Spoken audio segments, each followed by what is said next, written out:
Hala, bakit nasa labas ng bahay nila Queenie yung mga pagkain nila? Baka manakaw yan. Ang sarap pa naman. Hoy Mercy, tingnan mo si Nicole, oh. Nakatingin sa pagkain ni na Queenie. Oo nga, ano kayang binabalak niya? Parang kukunin niya.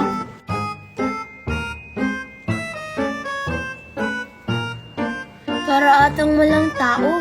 Tingnan ko nga sa loob kung may tao ba. Wala. Hoy Joshua, parang kukunin na ni Nicole yung pagkain ni na Queenie. Oo nga, anong gagawin natin? Tawagin mo. Sige. Nicole! Ano yon? Ano yung ginagawa mo? Wala. Tinitingnan ko lang yung mga pagkain nila Queenie. May langaw kasi. Tinitignan, parang kukunin na eh. Lagot ka talaga pag nakita ka ni Queenie.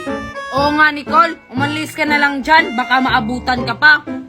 Walang tao dito, no? Parang umalis ata si Queenie. Parang may tao ata sa labas ng tindahan namin, baka may bibili.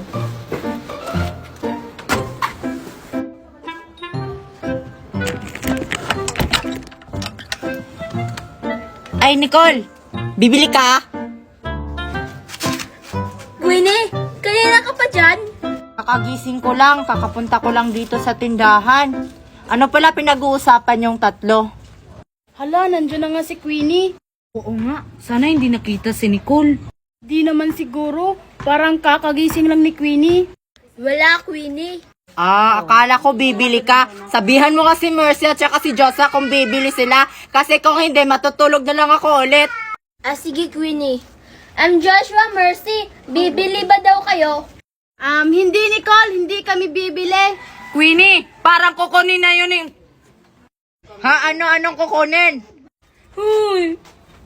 Huwag mong sabihin, Joshua. Huwag mong sabihin. Kukunin na ni Nicole yung pagkain na nasa labas, Queenie. Ano? Totoo ba yun, Nicole? Bakit niyo sinabi? Hindi ko naman kukunin yung mga pagkain niyo, Queenie. Hindi naman yan masarap.